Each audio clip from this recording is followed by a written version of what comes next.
It's so built into at least the English language, and I'm curious to hear whether that's true of other languages as well, but it's so built into the English language um, that it's completely subconscious. The APA Style Guide recommends that you only use he or she to refer to non-human animals if the animal is named and their sex is known. Our next speaker is Sharisse Kanet, and she is an assistant professor at the Worcester State University whose research focuses on animal law, philosophy, and ethical frameworks that challenge the limits of the US legal system. She also explores Eastern philosophies and enjoys expressing herself through aerial dance and gymnastics. Her presentation today will examine why the pronouns we use for animals matter and how changing them can actually influence both thought and action towards non-human beings. So please welcome with me Sharisse Kanet.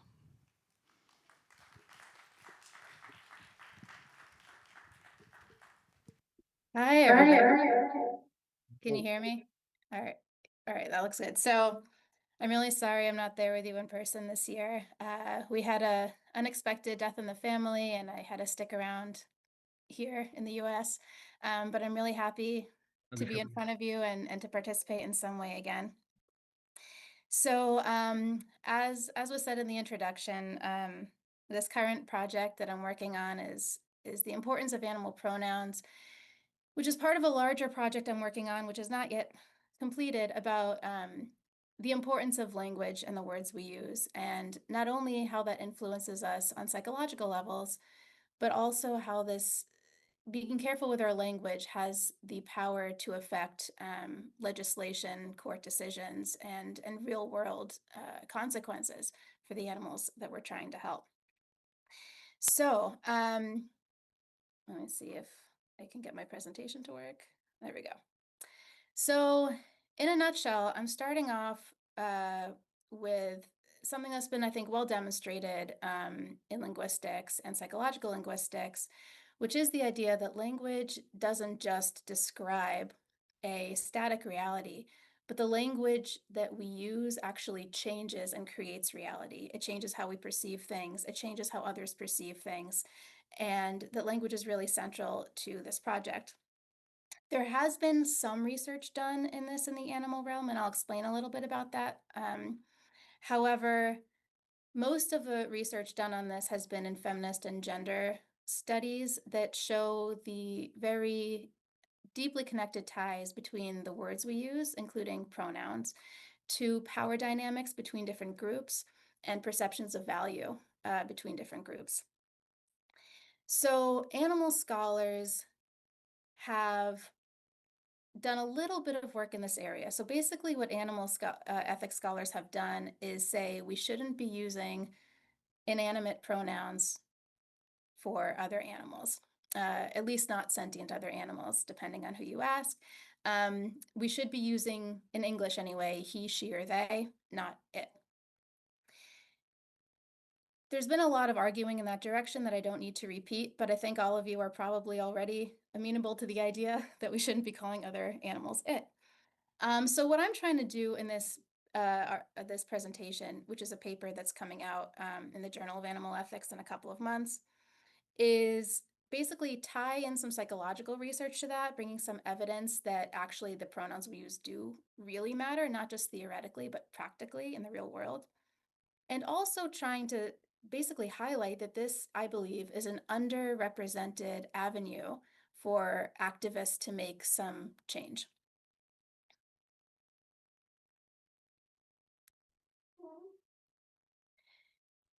So when we use the personal pronouns, he, she, or they, which are the English personal pronouns, what that does is it tells us that the individual that we're talking about has a personality, has a personhood, has an individuality to them, and has value to them.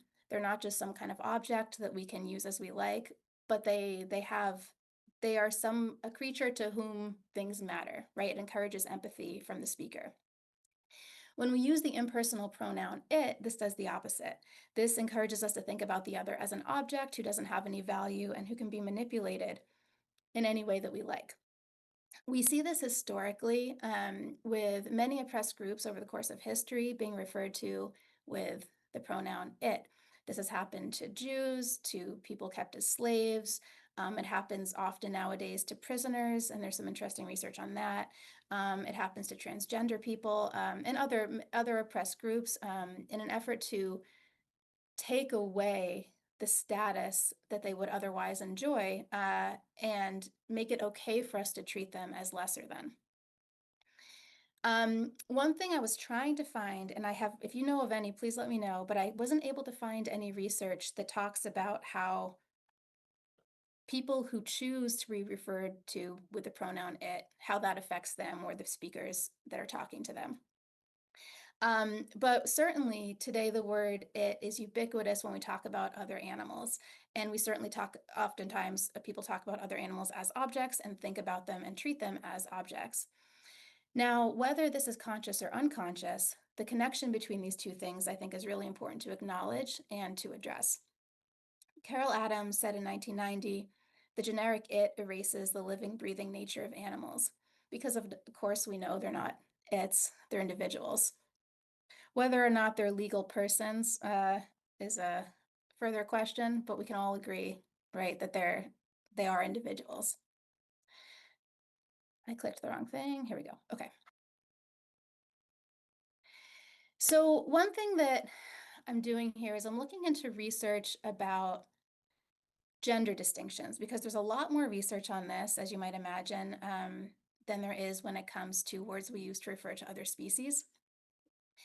And there's a pretty good backlog of evidence that gender distinctions in language both reflect and cause gender distinctions in society. So, what the evidence shows, and I have a summary of it here, is that languages that have stronger distinctions built into the language tend to have lower gender equality, right? There's more distinction between genders in society and how people are treated. And vice versa, languages with weaker gender distinctions also have higher equality. So the weaker the distinctions are in the language, the weaker the distinctions are in society as well. Now you might ask, is this a chicken or an egg situation, right? Which came first? It's probably both, but it's a self-reinforcing cycle. We also see evidence, humans are nothing if not adaptable, right? So we also see evidence that pronoun changes happen very quickly and comfort with them develops very quickly as well. So some of you might be familiar that when Sweden introduced the gender neutral pronoun hen, which hadn't previously been in the language, within just a few years, people went from overwhelmingly disapproving of this word being in the language and refusing to use it to the majority, not an overwhelming majority, but the majority being comfortable with it and using it. So in that particular instance, when people objected to using the gender neutral pronoun hen, people felt that it was a threat to their identity or to the natural order. Now, those are really important words because if we're going to talk about other animals as having the same value as humans or something approaching the same value, depending on your take, that can also for people threaten their identity as a human, the most superior of all the creatures, in quotes, or the natural order, right? Again, with humans on top. So as far as I know, I couldn't find any research that discusses the use of animal pronouns across languages and how that correlates with animal treatment in those in the societies that use those languages. It stands to reason that these kinds of distinctions are going to be consistent across the board. There's been a lot of work done on, for instance, how the distinction between abled and disabled humans strongly parallels the distinction between humans and non-human animals, respectively. Same thing for white versus non-white, male versus female, right? And there are some others as well that aren't coming to mind, but that these sort of distinctions of the thing that's considered or has historically been considered higher versus the thing that has historically been considered lower, these dichotomies mutually reinforce each other, such that a society that tends to have a higher distinction between, let's say, white and other people will also have a higher distinction, separating men above other people as well. So it seems natural that this extends to the human animal, well, human, non-human animal divide. Okay. So, the one area I did find research about English speakers anyway, and this was a huge study that was done in England a number of years ago, a few years ago, was looking at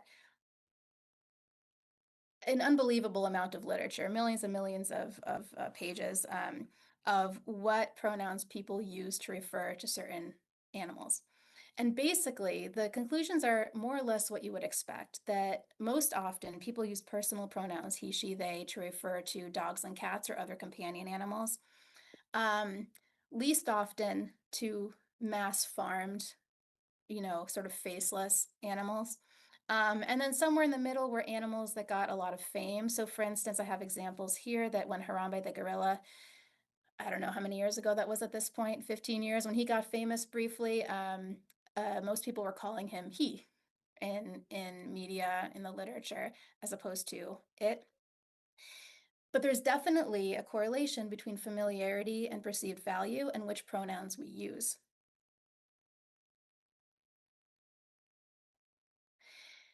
Now, this is something that perhaps few of you have explicitly thought about. The reason I say that is because I had not explicitly thought about it until I was at this very conference last year. So I'll say a word about that in a second. But once you start listening for people calling other animals it, you just can't stop hearing it. It's all over the place. Um, it's in the media, it's amongst even well-meaning people. It's so built into at least the English language, and I'm curious to hear whether that's true of other languages as well, but it's so built into the English language um, that it's completely subconscious. The APA Style Guide recommends that you only use he or she to refer to non-human animals if the animal is named and their sex is known, which seems to me extraordinarily silly. But I have down here that activists do this as well. So the reason I thought about this at this conference is because I heard several people, both presenting and not presenting, refer to animals as it. And that just struck me as so strange in this setting. And then I started listening to myself and I was like, oh, damn, I do this all the time. Like I refer to my cat as it. Um, and then I just couldn't stop hearing it, right? And thinking about it. I listened to a bunch of famous talks by animal advocates like Frans de Waal and plenty of other individuals who slip into using it without even meaning to as they're giving their talks. And that just really struck me as surprising and important to note. So basically what I'm arguing is that this is a real thing. The use of pronouns, what pronouns we choose to refer to other animals with makes an actual difference. And the second part is, okay, how do we start to change this? So I have three suggested pathways here. One is us as individuals, right? So obviously being conscious about our own language. And if we make a mistake, we can audibly correct the mistake. Say, if we say, oh, my cat hurt its paw. Oh, his paw, right? Like make that explicit. We can mention this rule explicitly when we're comfortable doing so. So, I'm not going to stop everybody I ever meet and stop them from saying it because that seems a little awkward. However, friends, family, and people who are interested in the topic, I will point it out.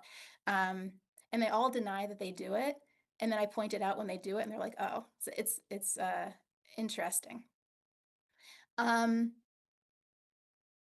Anytime anyone asks me about my research or what I'm working on, I also bring it up as a topic, and most people just receive it very positively and just say that they never thought about that. So, influential people, I think, is another great idea here. So, there's two main categories I think about education.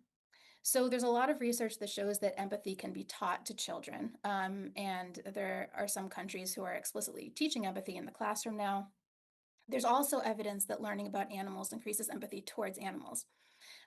So I think trying to develop classroom exercises that are specific to this project and or reaching out to people who have already developed classroom exercises like PETA and saying, let's maybe add a little unit about being careful with our language use in here, or making sure that those materials themselves don't contain any errors.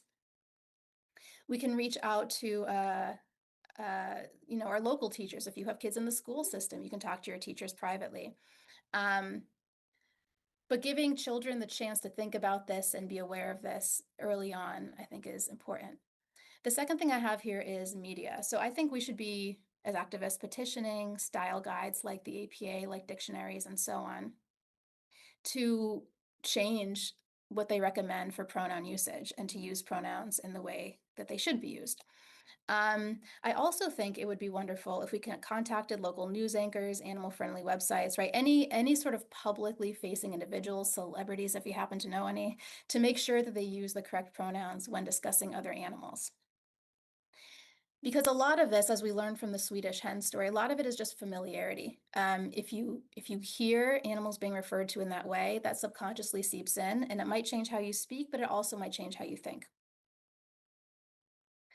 Now, this anyone who was at my presentation last year, I was talking about animal law and ways to, at least in America, although I think it would expand to lots of other countries as well, or apply to, uh, incorporate animals more completely into the law.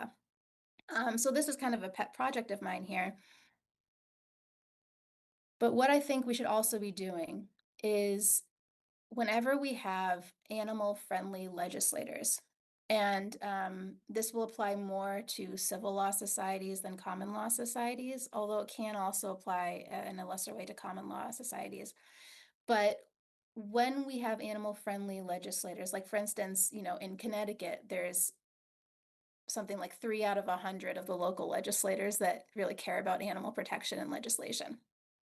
We should be talking to them because when they draft the laws, they get to decide the wording of the laws, at least partially. It goes through series of edits, of course, but we should be petitioning those people to be very careful to use personal pronouns when they refer to animals in the law. This might sound like something minor. I don't know to what extent any of you have read opinions by judges when they make decisions on court cases regarding other animals. But judges will look at previous opinions and the written law down to a comma. They look so carefully at every single word and the meaning behind certain key words in the laws, almost to the point of being absurd.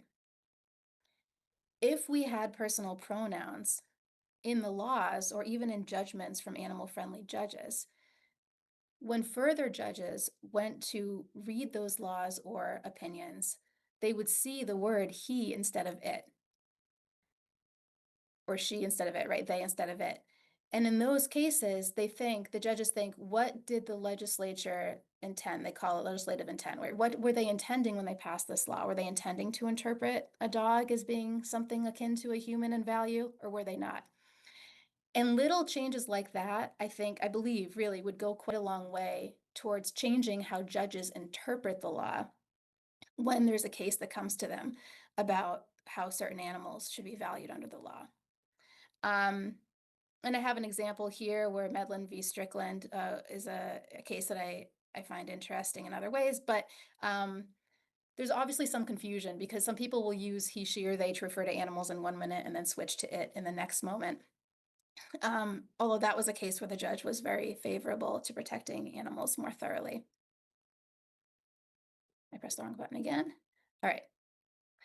So that's basically what I have. So language shapes people's worldview. Using pronouns for animals and petitioning to have personal pronouns used for animals, I think is something that we just have not really thought about maybe as a larger group, at least not in my circle. And I think that we should, it's underused. And the three strategies I'm suggesting are lobbying public figures and people in the media, pushing style guides, and building awareness through education. So that's what I have, and I really would like to hear your thoughts.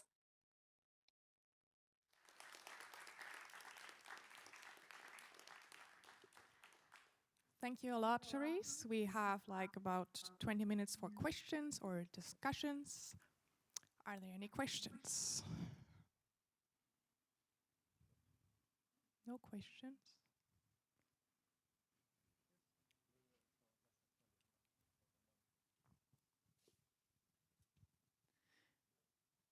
I just want to add from an outreach perspective that if you just take a simple question like, does it deserve to die? And you replace it with, does she deserve to die? For example, it's a real game changer how people respond to such a question. So the pronoun, it's very minor change, but it really personifies the victim a lot more than if we refer to it as a mere object. So I think what you pointed out is really important. And it could be a very powerful tool to make our advocacy more effective. I'm sorry, I could only hear the last bit of what you said, unfortunately. The microphone was cutting out. Can it be repeated?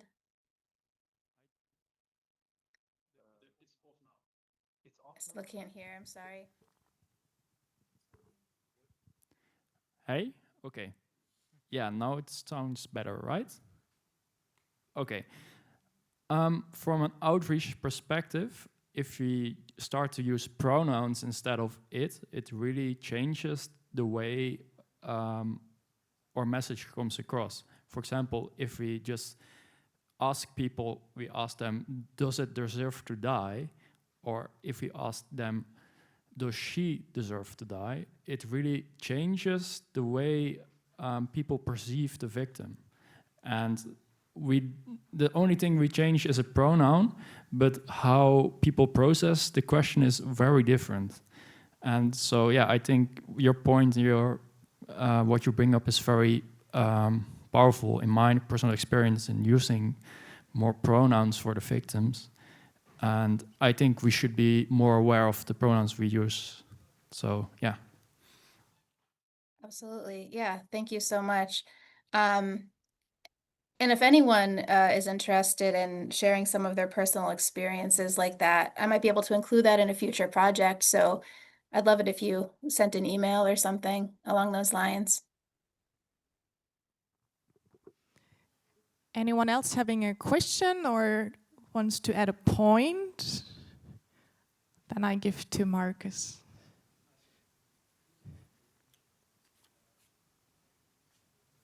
Yeah. Hi. Can you understand me well? Yes. Okay. I just what came to my mind, and I was thinking about the English terms. Your talk. So thanks very much for the talk. It's a very good topic. What came to my mind is the extension of just pronouns, and I was thinking about the English terms. In German, we use a different word for the animal's mouth. We use Maul instead of Mund, so it's a kind of derogative term. And also for eating, we use fressen instead of essen.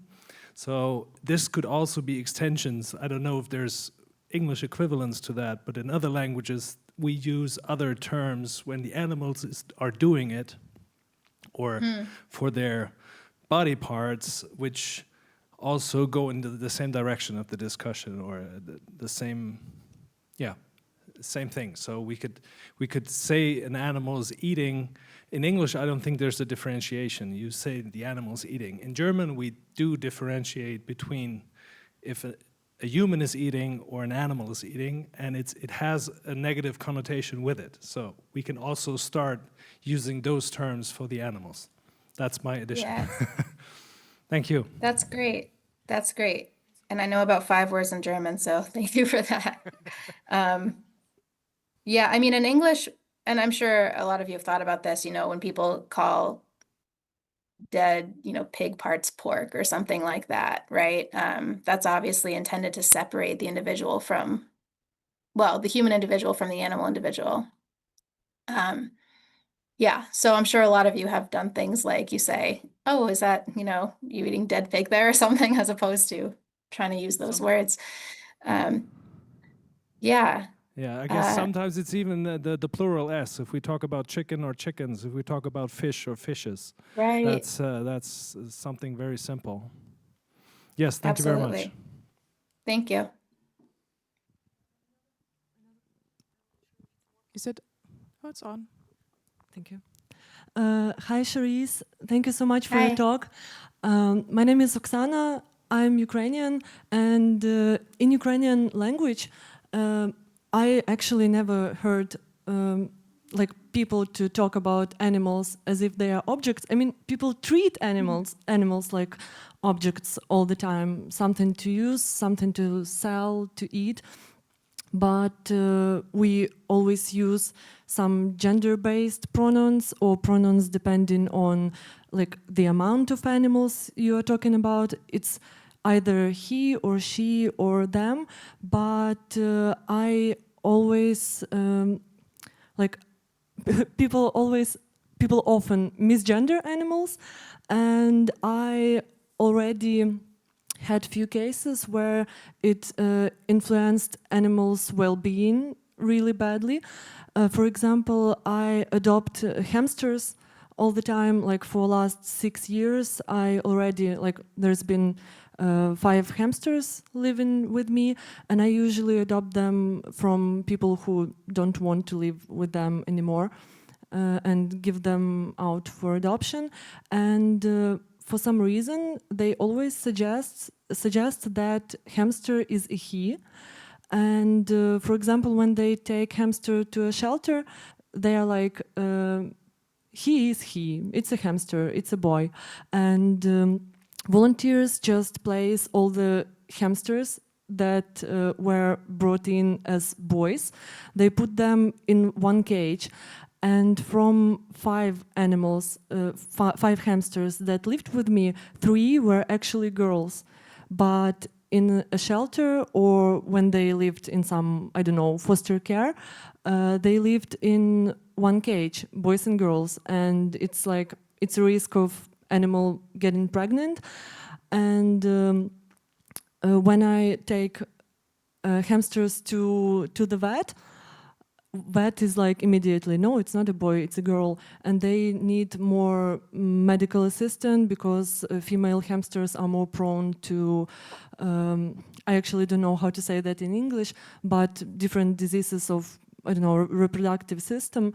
So yeah, it's not much of a question, but that's my, like what I've seen in my language, where animals are, they have pronouns just like humans, but they are often being misgendered. So yeah, that's it. Thank you. Yeah. Yeah, thank you for that. Yeah, as soon as you said hamsters, I was thinking, uh-oh, because I know a group of hamsters that is not going to get along well together, should not be housed together, or right, they can reproduce very quickly. I think that's an extension, the misgendering, which happens in English a lot too, is, people will refer to dogs as he and cats as she kind of automatically without even thinking about or knowing who they are. That seems to be an extension of the same thing. It almost doesn't matter who they actually are. We're just referring to them as we want to refer to them. And we're not taking the time to know them as individuals. Another interesting thing in English is that people often refer to fetuses, human fetuses, as it, but that does not happen once the baby is born. And I haven't really kind of tried to do any research into that yet, but I think that's an interesting corollary. Any other questions or comments?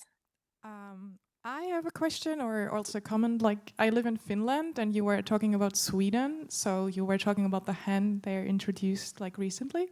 And in Finland, everything he, she, and it has the same pronoun. Have you come across like any research in that regards? Like, are there differences how like people like in Finland who use the same pronouns for everybody are treating animals differently, or like in the language, like using it differently? Like you have come across like the Swedish example? No, I haven't. I will look into it, and I'm also going to look into the Ukrainian tendency to refer to animals with the gendered pronouns as well, because I don't know much about either of those situations. Right. Thank you. But so you're saying that there's only one pronoun for he, she, and it? Yes. Gotcha. That's Okay, great. a standard. So it has not been introduced recently, like in Sweden. It has been made up basically, but it has always been the same. Wonderful. Thank you for that. I appreciate it. One more question or two more? Go ahead. Yeah. Hey, so this is more a comment than a question, really, and I'm building on what was said about Ukraine earlier. In a lot of languages that have gendered pronouns in, like, for example, in German, in French, and even Luxembourgish, we usually refer to the gender of the common term that we use for the animals. Right. For example, a cow would, in Luxembourgish, for example, be female, unless you're referring to a bull, but then you're already making the distinction also in English, because the common term is a cow or a cat, for example. You wouldn't necessarily say a tomcat unless you were sure. So I'm like sorry to be a downer about this, but even in those languages where the pronouns are used, there is not a real distinction, at least like one that is perceivable among people, that they give animals more agency just because of that. It's still like kind of, yeah, unfortunate that even with like gendered pronouns, the animals don't really seem to get more recognition because of that. And that's it. Yeah, I mean, I would be curious to see how that works out in the legal realm as well, you know. So you said Luxembourgish, you said, which three languages did you mention? German and French? Yeah, I mean, there's plenty of languages that that do use gendered pronouns, but I mean also for Right. inanimate objects, for example. But yeah. Sure. Yeah. Yeah, I mean, in that case, I think, right, we don't have the opportunity for the same distinction. I mean, I think the general idea of referring to all, let's say cat is a female in some language, right? Referring to all cats as female, even if they're not, is an extension of the same kind of idea, and that the effort should be made to refer to the cat either as whatever sex, you know, he if they're male, I suppose, and she if they're female.